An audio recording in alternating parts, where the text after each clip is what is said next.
नमस्कार मैत्रिणींनो, स्वागत आहे तुमचं आपल्या यूट्यूब चॅनलमध्ये. माझ्या लाडक्या मैत्रिणींना सगळ्यांना गुड मॉर्निंग मैत्रिणींनो. तर चला आज आपण मस्तशी गवारची रस्सा भाजी बनवणार आहोत, अगदी गावरान पद्धतीने आणि आमच्या नाशिककडे बनवली जाते. तर साहित्य काय काय घेतलेले मसाल्यामध्ये: धने घेतले, जिरे घेतलेले, शेंगदाणे मस्त असे खमंग भाजून घ्यायचे. त्यानंतर लसूण घेतलेला आहे मी, भरपूर सारी कोथिंबीर घ्यायची, हिरवी मिरची तुमच्या तिखटानुसार तुम्ही वापरू शकता. तुम्ही किती कमी तिखट जास्त खात असाल, थोडीशी तिखट छान लागते. तर हे आपण साहित्य घेतलेलं आहे, मसाल्यासाठी घेतलेलं आहे साहित्य. तर मसाला छान बारीक वाटून घ्यायचा आहे. त्यानंतर इथे मी मस्त अशी गवार होती, एकदम हिरवीगार गवार होती. गवार मस्त अशी निवडून घेतलेली आहे आणि मिठाच्या पाण्यात स्वच्छ अशी 4 ते 5 पाण्याने धुवून घेतलेली आहे मैत्रिणींनो. तर आता पालेभाज्या म्हणजे कोणत्या पण भाज्या असू दे, पावसातून स्वच्छ अशा मिठाच्या पाण्यामध्ये ठेवून स्वच्छ धुवून घ्यायच्या मैत्रिणींनो, 4 ते 5 पाण्याने. कारण भरपूर त्याला माती लागलेली असते, कचरा लागलेला असतो, त्याच्यामुळे मीठ टाकून भाज्या धुवत जा.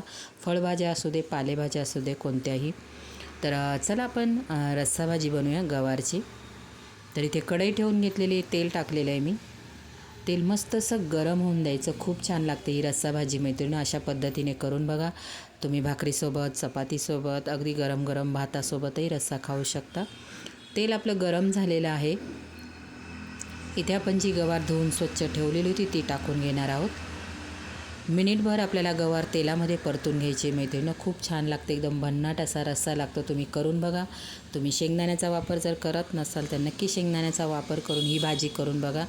टेस्टला अप्रतिम लागते आणि तुम्हाला नक्कीच आवडणार. तुम्ही परत परत करून बघणार मैत्रिणी. मस्त असा ताजासा कढीपत्ता टाकून घेतलेला आहे मी. छान शेंगांना चव येते. त्यानंतर कढीपत्ता टाकल्यानंतर आपल्याला तेलामध्ये गवार कढीपत्ता व्यवस्थित असा परतून घ्यायचा आहे. मीठ टाकून घेतलेलं आहे मी.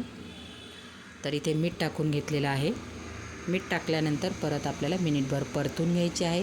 एक साईडला मी मसाला पण वाटून घेतलेला. मसाला म्हणजे खूप बारीक अशी पेस्ट करायची नाही मैत्रिणी, थोडासा जाडसर ठेवायचा आहे मसाला इथे आपल्याला. तर मी मसाला वाटून घेते, तोपर्यंत गवार आपली तेलामध्ये व्यवस्थित अशी परतत आहे.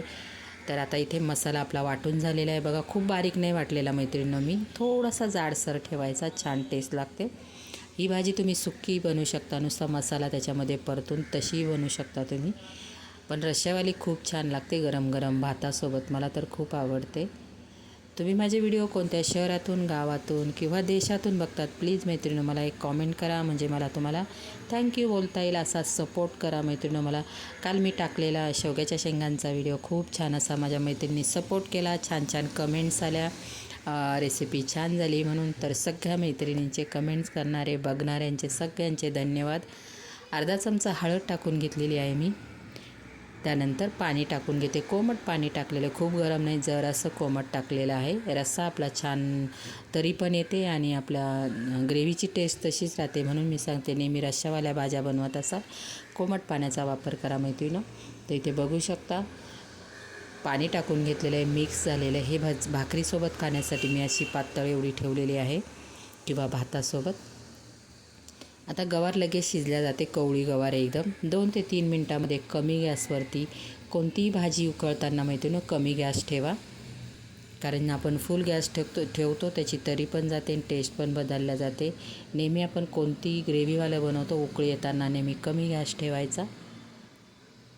तर इथे बघू शकता मस्त अशी गवारची रस्सा भाजी खूप चवीला अप्रतिम लागते. करून बघा एकदा तुम्ही. आता 2 मिनटासाठी आपल्याला झाकण ठेवायचं आहे. इथे गरमागरम मस्त अशी गवारची रस्सा भाजी मैत्रिणींनो तयार आहे. व्हिडिओ कसा वाटला? व्हिडिओला लाईक, शेअर आणि सबस्क्राईब करायला मैत्रिणींनो विसरू नका. तुम्ही करून बघा. तुमची गवारची रस्सा भाजी कशी झाली माझ्याबरोबर शेअर करायला मैत्रिणींनो विसरू नका. चला बाय.